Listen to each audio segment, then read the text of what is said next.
கிறிஸ்துக்குள்ளான தேவ பிள்ளைகளே, இந்த நாள் உங்களுக்கு இனிமையான நாளாக இருக்குன்னு கர்த்தருக்குள்ள விசுவாசிக்கிறேன். ஏன்னு சொன்னா இன்னைக்கு ஆண்டவர் நமக்கு இன்னொரு நாளை கூட இந்த வாய்ஸ் நேரத்தில் கூட்டி கொடுத்திருக்கார். அது நிமித்தமாக இன்று உங்களோடு கூட இந்த காலை கதை நிகழ்ச்சி வாயிலாக இணைவதில் மிகுந்த மகிழ்ச்சி அடைகின்றேன். அது மாத்திரம் இல்லாதபடிக்கு இன்னைக்கு நமக்கு வருகிற வாக்குத்தத்தம் எங்க இருந்து அப்படின்னு சொன்னா லூக்கா 10:39 வசனம்.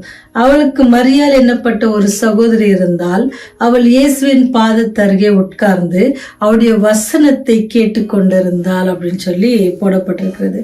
அப்புறம் வசனத்தை கேட்கணும் அப்படின்னு சொன்னா அதுக்கு என்ன செய்யணும்? நேரம் ஒதுக்கி இருக்கணும் இல்ல? இப்ப நேரம் ஒதுக்குறது ரொம்ப ரொம்ப முக்கியமான ஒரு காரியம். என்ன அப்படின்னு சொன்னா, ஒரு பெரிய தொழிலதிபர் ஒருவர் என்ன செஞ்சார் அப்படின்னு சொன்னா, தன்னுடைய மனைவிக்காக எப்பவுமே என்ன செய்வார்? விலை உயர்ந்த புடவைகள், நகைகள் எல்லாத்தையும் வாங்கி தருவதில் ஒரு நாளும் குறை வச்சதில்லை. ஆனா எல்லாத்தையும் வாங்குவாங்க. ஆனா அந்த மனுஷியோட முகத்துல என்ன இருக்காது? சந்தோஷம் இருக்காது. அவங்க என்ன செய்வாங்க அப்படின்னு சொன்னா, ரொம்ப சலிப்பா, ஆமா இந்த பொருளை வாங்கிட்டீங்களா அப்படின்னு சொல்லி அப்படி போயிடுவாங்க. அவர் எந்தெந்த தொழிலதிபர்னா உங்களுக்கு தெரியும். ஒரே இடத்துல இல்லை, அவர் ஒவ்வொரு நாட்டுக்கு போகும்போது அல்லது ஒரு ஊருங்களுக்கு போகும்போதும் அங்க உள்ள விசேஷமான பொருட்கள் என்ன அப்படின்னு பார்த்து ரொம்ப அவர் தன்னுடைய மனைவி அதிகமாக நேசித்ததுனால என்ன செய்வார்னு சொன்னா, அதை வாங்கி தருவதில் அவர் ரொம்ப பிரயாசப்படுறார். அந்த அம்மா மூஞ்சி சுழிச்சாலும் கூட அதை மறந்துட்டு என்ன செய்வாராம்? திருப்பி ஊருங்களுக்கு போயிட்டு வரும்போது பொருட்களை வாங்கிட்டு வர. இது அவருடைய வாழ்க்கையில் என்ன இல்லை, பெரிய சந்தோஷத்தை இல்லை. அப்போ இவருக்கு ஒரு கேள்வியா இருந்துச்சு. அப்போ ஒரு குடும்ப ஆலோசகர் இடத்துல போனாரு. அப்போ அவர்கிட்ட அவர் எக்ஸ்பிளைன் பண்றாரு, இந்த மாதிரி நான் ஒரு தொழிலதிபரா இருக்கிறேன், நான் இந்த மாதிரி காரியங்களை செய்யறேன், போயிட்டு வரப்பெல்லாம் அவங்களுக்கு தேவைகளை சந்திக்கிறேன், அவங்களுக்கு என்ன தேவைப்படுதுன்னு பார்த்து எல்லாத்துக்கும் அவங்களுக்கு என்ன பிளாங்க் செக் கையில கொடுத்துருக்கிறேன், எந்த நேரத்தில் அவங்க யூஸ் பண்ணிக்கலாம்னு சொல்லி என் கார்டை கொடுத்துருக்கிறேன், நிறைய சொல்றாரு. அப்போ அவர் எல்லாம் சொன்ன முடிச்ச பிறகு அந்த குடும்ப ஆலோசகர் அவர் என்ன செஞ்சனா, அங்க இருக்கிற பிரச்சனை என்ன அப்படின்னு சொல்லி கண்டுபிடிச்சாரு. அப்புறம் மனைவியும் கூப்பிட்டு விசாரிச்சாரு. இப்போ மனைவி சொன்னாங்க, ஆமா அவர் வாங்கி தரதுல எந்த வித பிரச்சனை இல்லை, வீட்டுல சர்வெண்ட் இருக்காங்க, எல்லாமே எனக்கு டைமுக்கு கிடைக்கும், எனக்கு யாரு ஃபுட்டுக்கு ஒரு ஆள் இருக்காங்க, ட்ரெஸ்ஸிங்க்கு எனக்கு எல்லாமே ஆள் இருக்கு.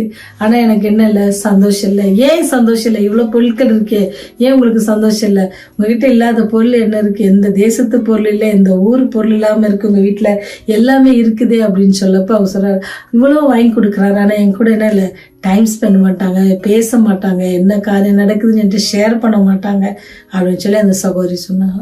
இப்படிதாங்க நீங்களும் நானும் ஆவிக்குரிய வாழ்க்கையில எல்லாம் பண்ணுவோம். ஆனா ஆண்டவரோடு கூட நேரத்தை நம்ம செலவு பண்ணி, நீங்க நினைக்கிறீங்க பொருட்கள் எல்லாம் பொருட்கள் எல்லாருக்கும் சந்தோஷம் தரோம்னா கண்டிப்பா இல்லை. அன்புதான். நீங்களும் நானும் தேவனுக்கு காணிக்கை செலுத்துவதும் ஆலயத்துக்கு போதும் அவற்றில் நம்ம செலுத்துகிற அன்பு. ஆணுத்துல நம்ம அன்பு செலுத்தணும்னு சொன்னா அவசர எண்ணத்துல நீ பிரியமா இருந்தானே செய், என்னுடைய கற்பனை நீ கை கொள்ளு, என் சிலுவை எடுத்துக்கொண்டு வா அப்படின்னு சொல்றாருல. அப்போ நம்ம ஆண்டவர் மேல் நம்ம எப்படிப்பட்ட அனுபவத்தவர்களா இருக்கிறோம். நம்ம ஆண்டவருக்காக நிறைய காரியங்களை செய்யலாம். ஆனால் ஆண்டவரத்துல அன்பு நம்ம எப்படி எவ்வளவு நேரம் நம்ம சொந்த வாழ்க்கையில ஆண்டவருக்காக நம்ம செலவிடுறோம் என்பது ரொம்ப ரொம்ப முக்கியமாக இருக்கிறது என்பதை நம்ம மறந்து விடக்கூடாது. கர்த்தருக்கு பணத்தை தாராளமாக செலவழிப்பது சிறந்ததொரு பண்பு. தேவ ஊழியத்தை தாங்குவது ஆசீர்வாதமான விஷயம். ஆயினும் தேவ அன்பில் வளர்வதற்கு, தேவ உறவினால் வாழ்க்கையில் ஆசீர்வாதமான குணாதிசயங்களையும் மாற்றங்கள் அடைவதற்கும் இவை போதுமானதல்ல. நேரங்களை நாம் தேவனுக்காக கொடுக்க வேணும். அதனாலதான் நீங்க பாத்தீங்கன்னு சொன்னா அந்த 2 சிஸ்டர்ஸ் மார்த்தா மரியாள் பாத்தீங்கன்னு சொன்னா, மரியாள் என்ன செய்வா? ஆண்டுடைய பாத்துல உட்கார்ந்து தேவனுடைய வசனத்தை கேட்பா. மார்த்தாலோ அப்படின்னு போட்டிருக்கான், பற்பர வேலைகளில் செய்ய மிகவும் வருத்தம் அடைந்து அவளிடத்தில் வந்து, ஆண்டவரே நான் தனியே வேலை செய்யும்படி என் சகோதரி என்னை விட்டு வருகிறதற்கு குறித்து உமக்கு கவலை இல்லையா அப்படின்ட்டு ஆண்டவர்கிட்டே கேள்வி கேட்பாங்க.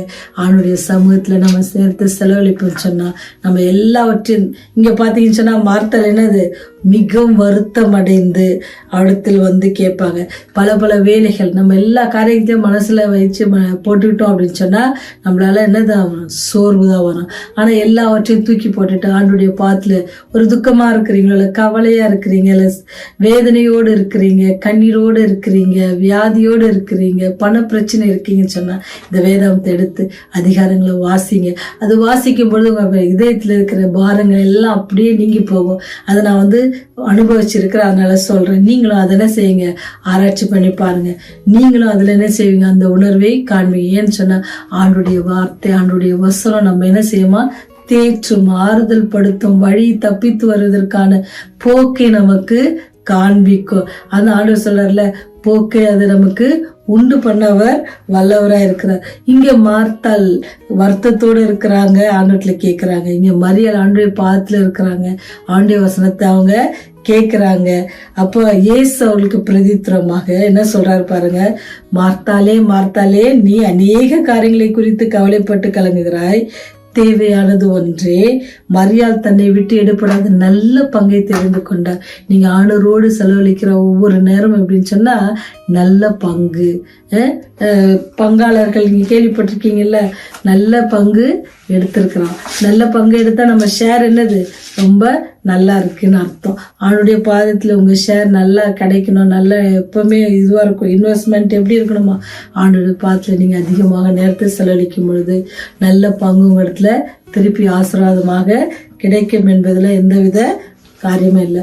தொழிலதிபர் மாதிரி எல்லா பொருட்களால மாத்திர சமாதானப்பட ஆண்டவருக்காக நிறைய காரியங்கள் செய்தாலும் ஆண்டவரோடு கூட நீங்கள் அமர்ந்து அவருடைய பாதத்துல அவருடைய வார்த்தைகளை மரியாதை போல அவருடைய பாதத்தை தெரிந்து கொள்வீங்கன்னு சொன்னா அந்த ஆசீர்வாதத்தை பெற நீங்கள் என்ன செய்யலாம், தகுதியுள்ளவர்களாக இருப்பீங்க. நல்ல பங்கை தெரிந்து கொள்வதற்கு இன்று தேவன் உங்களை அழைக்கிறார்.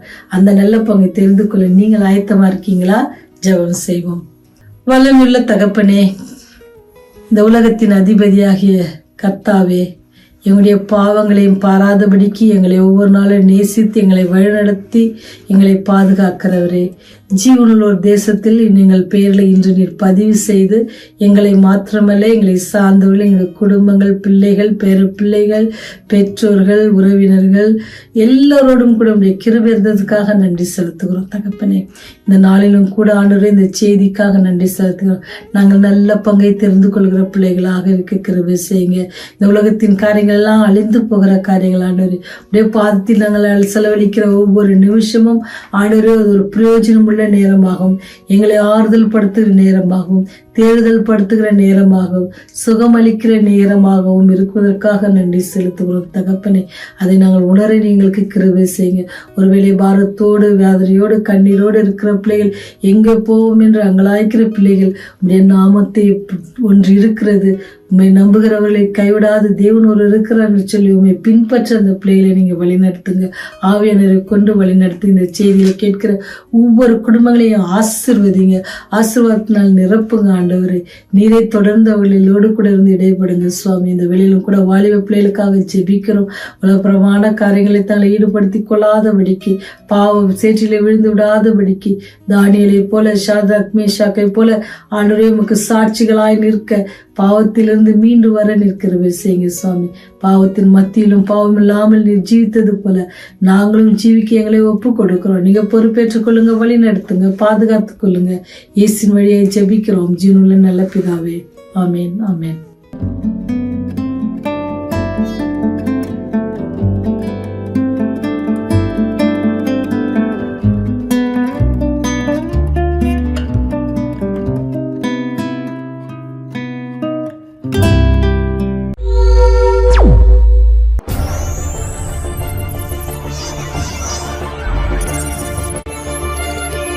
நீங்கள் பார்த்துக் கொண்டிருப்பது உங்கள் ரிவைவர் டிவி.